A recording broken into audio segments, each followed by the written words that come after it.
Are you finding it rough to stick to carnivore during difficult times? Let's talk about it.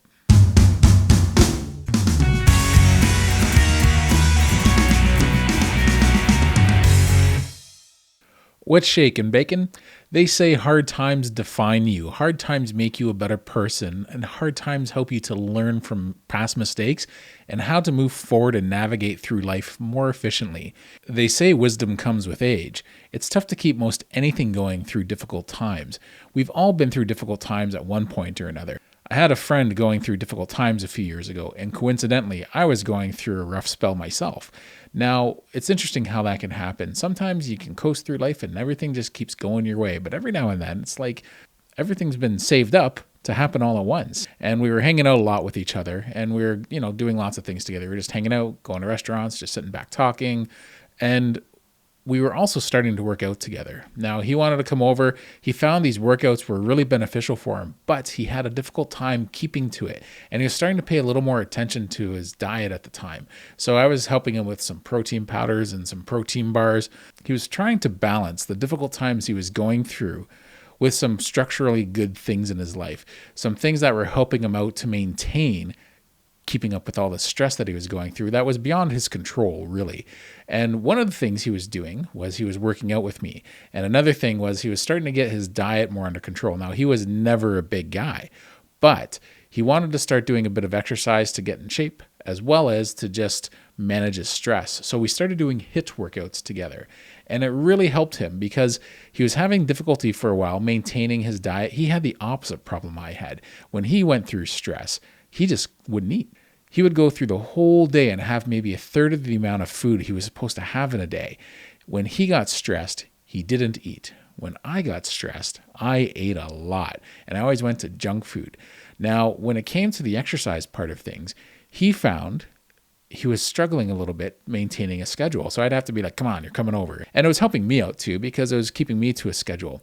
And I remember saying to him, and this really stuck with him, and he still talks about it to this day, if you can keep your exercising up through this difficult time you're going through, the regular day-to-day life you're going to handle when all this is over, it's going to be easy. It's going to be easy to start doing this exercising every day. Exercising is a great way to manage stress. So these workouts were really beneficial for him. It was helping me because I was going through a lot myself. Oh boy, just off the top of my head, I was going through a divorce. I had a major heart attack. I ruptured my bicep. I had difficulty with my college. I'm a massage therapist, and I lost my acupuncture license through an administrative issue on their end. I had to put my dog down. I had a serious car accident. I was fine, but my car was a total write-off. I had to relocate my office. I had a lot of different things happen in a short window of time, all in about 3 years. Now, that's just some of the things that happened. There was even more. And all those things are manageable, each on their own. They're sort of like once in a decade type of stress events, but they all happened at once in this little window of time. So it was interesting going through all that because I wasn't managing my diet consistently very well. What made that even more difficult was whenever I was trying to get back on track was I got kidney stones. I was dealing with gout for a little bit, and that made it really difficult to go back to carnivore because even though I felt great doing carnivore, I got these kidney stones only because my gout issues were kind of becoming a thing of the past. And you have to sort of go over this hurdle sometimes. And I eventually figured that problem out. But it was almost a daily pain I was going through with this gout. I didn't get one gout attack in that 3 months I was doing carnivore. And I was like, this is great. But what happened was all that uric acid was leaving my body, and it was going through my kidneys. So when that happened, I was in a lot of pain, and I had a hard time getting back on track with carnivore for a couple reasons.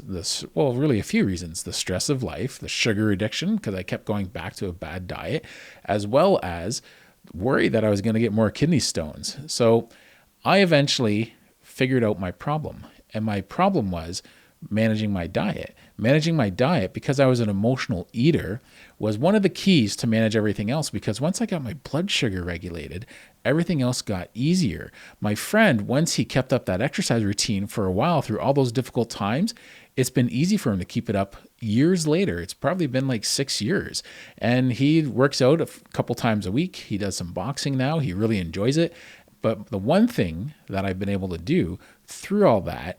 And honestly, it happened near the end because I kept stumbling all the way through that. Every time I was going through one of these situations, it was like somebody was throwing me a rock as a life preserver. And, you finally get your bearings back on track, and then something else big happens a few months later, and then something else big. And like I said, those are all pretty big things. The reality was I was going through some difficult times, and I eventually got to the point through those difficult times that I managed to keep my diet under control after years of emotional eating and also dealing with sugar cravings. It was really difficult, but I finally got there. And it was a great place to be because now I've gotten to that point after all this time that it doesn't bother me. If I go through something really difficult, if I have some sort of life challenge, the last thing I want to do is go off this carnivore diet.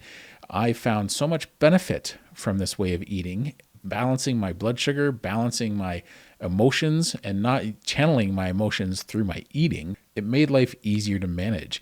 So when you're dealing with both carbohydrate addiction and emotional eating, one kind of feeds the other. And when you get stressed, what do? You go to the junk food, and your sugar cravings get worse because you want that dopamine fix, and nothing good is going to come from that. So what I eventually did was I finally got to the point that I was able to take my own advice, what worked for my friend, and I also noticed it worked for me in other areas of my life through the years, was being able to manage my carnivore diet through all these life problems I was dealing with.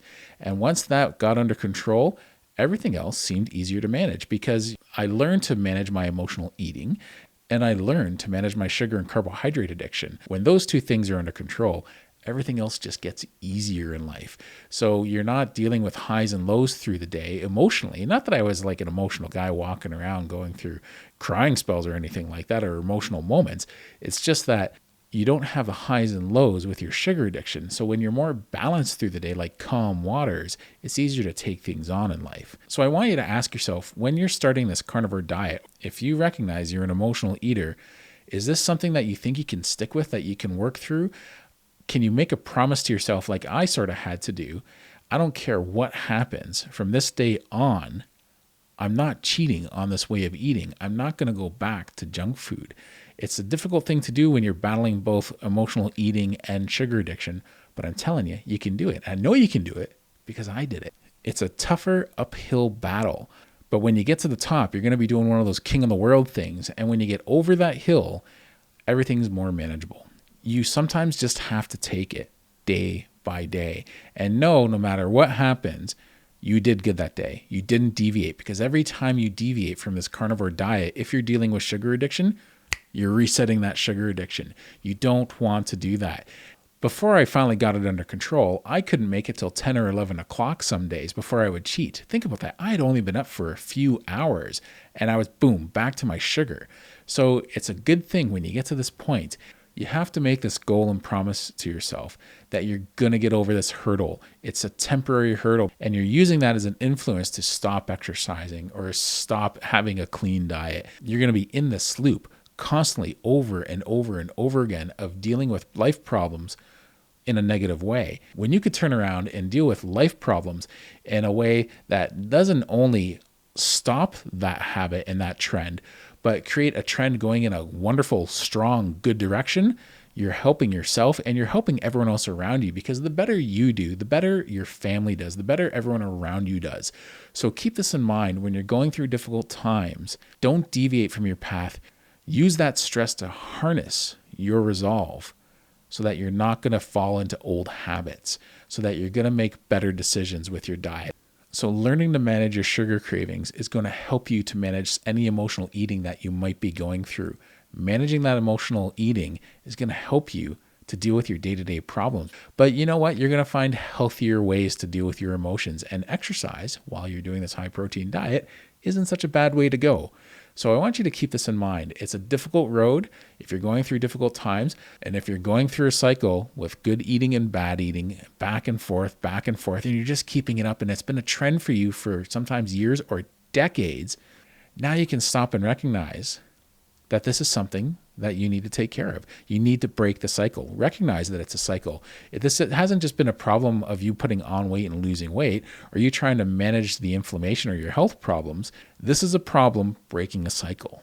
And if you can do that, you're going to find going through these difficult times in the future, they're going to be a lot easier to deal with because you're not going to be dealing with the emotional instability of sugar cravings as well as any emotional eating you may or may not be doing. If it's hard times that define us and age and experience makes us wiser, let's try and cut that road so that it's a more efficient road to travel, so it's not such a hilly road, so we can be there to help ourselves and help others. Helping others is one of the best things you could do in life, right? So let's be there for each other, be there for others. You can set the example for other people, and more than that, you've probably been through it, and you can be there to help those people through experience. I think it's really important that you try and find a coaching group if you're going through these difficulties.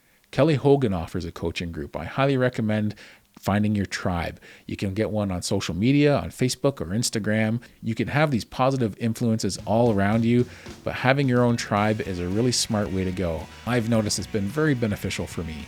Sometimes helping people through their difficult times is a way that you can help yourself. It sort of gives you a more sturdy footing. And when you go through your difficult times, you won't be doing it alone. You'll have a tribe of people there to help you that have the same goals that you have. So let's see what we can do to try and work through our difficulties and become better people through our difficulties, not stay in the same cycle. Thanks for listening. I hope I didn't get too preachy with this. I just want to see everyone do well and everyone find the easiest road to getting there. So if you like this video, give it a thumbs up and subscribe. I'll talk to you later. Bye-bye.